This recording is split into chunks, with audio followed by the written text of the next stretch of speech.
But while we have the research department researching, computers are puting. Shout out to Cam. Shout out to Cam. That is one of the most legendary rap lines. That's the best, worst bar ever. It doesn't matter what it means. I get computers. You know exactly what he's talking about. I get computers puting. Yes. Okay. Let's talk about this space exploration situation. This is extremely interesting. We've talked about it before, but there's always room to talk about it again. Yes. How do we feel about the space exploration situation? There's a mass disruption level event that affects 5% of marketing plans, safe patches on another planet. They're trying to leave us. Ian, they're trying to leave us? I mean, there's only 3 reasons why people are looking to go to space. So one, they know a mass destruction event is going to happen, and they're preparing to voyage elsewhere to avoid it. The reason why, like, I've been going into this for like the last year, because I've been seeing a lot of CEOs start to make waves in that space. And now Bezos is coming out of retirement, quote unquote, and he's putting more time into Blue Origin. Yeah. Reason number 2 is climate change is much worse than they're telling us about, and they're not willing to admit it to the public yet. And number 3, either all of the resources have been drained, or they know over the next 50 years that some of the most key resources like water will not be able to be replenished. And then they need to start to cultivate another area or land or exoplanet for us to be able to live life at its highest level. So it's scary. But when I was telling you guys, hey, look into water to invest in, everyone was like, why water? But if you look at the companies that have damaged our water sources, and without that, we do not exist. And I know people have said maybe we can convert some of the salt water into fresh water for us, but that's a harder process to do at scale. Yeah, expensive process as well. Yeah. When you say mass destruction level event, is that Busta Rhymes? Yeah, album? Like that was extinction level. Oh, yeah, extinction level. Good album. But what are you speaking of? We've already damaged our soil, food supply source, water. Rate of cancer is up. Like, there's a bunch of things. People are always wondering, like asteroid, but a lot of the effects are already happening now in our current.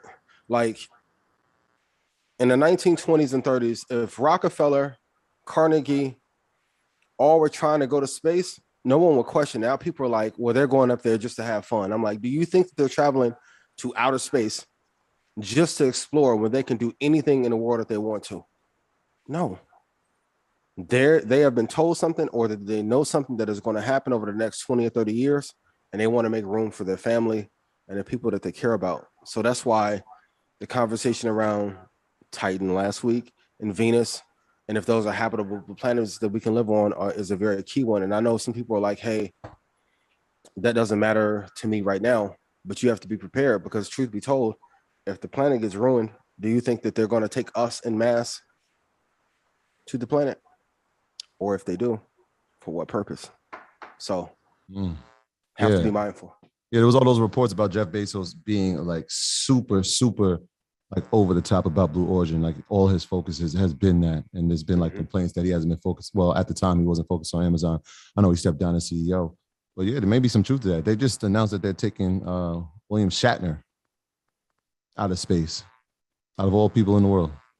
Star Wars, Star Trek. Yeah. What do you mean out of space? He's going on a flight. He's going. Oh, literally, he's going. Yeah. He was already out of space. Star Trek.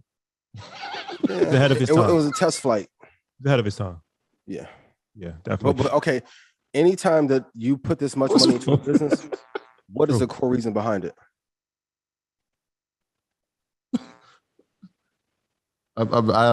Say it again, Ian. I missed it. I'm sorry. Anytime you put this amount of money behind a business, there's a core reason behind it. Do you think they're just doing it for their leisure? Their leisure has been earned. That's a fact. Cliche. That is a fact. That's a fact. Yeah, man. Touche. It was 2 like weeks, and Yahoo Finance to talk about it. People be like, "Oh my God, he did it again." Go look, Venus, Titan, and if also these planets have a lower gravitational pull, and we are able to live there, it will affect bone density and how blood flows through our body, but after maybe 2 or 3 generations, we'll be able to adapt to it and maybe able to live on these planets. A good reference point, if you want to see a sci-fi show that kind of talks about it, is The 100 on CW. There's always foreshadowing in television shows and movies before things come to fruition. Yeah, I was just thinking like in I guess 98 when the Kings of Comedy came out, when Cedric made that joke, like, yo, they trying to leave us here down on Earth. It was like, how funny. And 20 years later, they're really traveling out of space. Well, yeah, and we spoke about on the investing side, we talk about all of these resources that are, in danger, and climate control, stuff like that. PHO is the water ETF, is one water ETF that we spoke about before. Yep. UFO is that's one of the best names. Yeah. UFO is the space ETF. Of course, Virgin Galactic. We have to keep a close eye on SpaceX. Absolutely. Elon Musk, he has a deep fascination when it comes to outer space. Jeff Bezos. Is it a fascination or a necessary utility? Right. There has to be a distinguishing point where it becomes from obsession to necessity. Because I'm not sure if this is an obsession. I feel like you said. I think obsession is not a bad. Like, you could be obsessed with getting healthy. Like, you know what I'm saying? It's like, it doesn't necessarily mean that it's a fantasy. No. But it's like you it's a necessity, but it's still an obsession at the same time. I think, it's fascinating. He's fascinated with it. He's obsessed with it, but it's still a necessity. Or, like what Ian's saying, does they have information that, you know what, this is where the future's headed, and we're going to be the first people to do it. But I think that there's still, all right, we can go on about this. The degradation of the planet has been happening since inflation has taken off and the value of the dollars went down. Yes. And also, too, if the fossil fuel companies are not able to use other sources then to be able to replenish what was broken, what is the best thing to do? Pack up, leave, and go elsewhere. Now, the starter planet and exoplanet, all this stuff, it may be 50, 60 years away, but we may be the only culture that may not plan in 50-year or 100-year cycles. Like, most are living day to day, but they're like, hey, my grandkids, I want them to be okay and be safe. Let me put some of the things in place. That's why, I went off last week about the reading, because let's be honest, if an asteroid hits us tomorrow, they'll announce it 2 hours before. You don't think these 1% families will already be in flight or progression to go elsewhere to protect their legacy and then repopulate another planet? This is not science fiction. Like, this is the part about reading is really funny. They're putting it out in mainstream publications because they know people don't even care and won't read. Won't care. They'll tell you every stat on Earth. They'll tell you the entire plan for 10 years. People won't execute. They won't read about it. And then also, if a scandal happens, like, think of today. The whistleblower information came out yesterday. Today, all of a sudden, Facebook, Instagram, Oculus, and Messenger goes out. Okay. The people can't get into the servers because they don't have the keys to physically access the servers to reboot it. We all run businesses.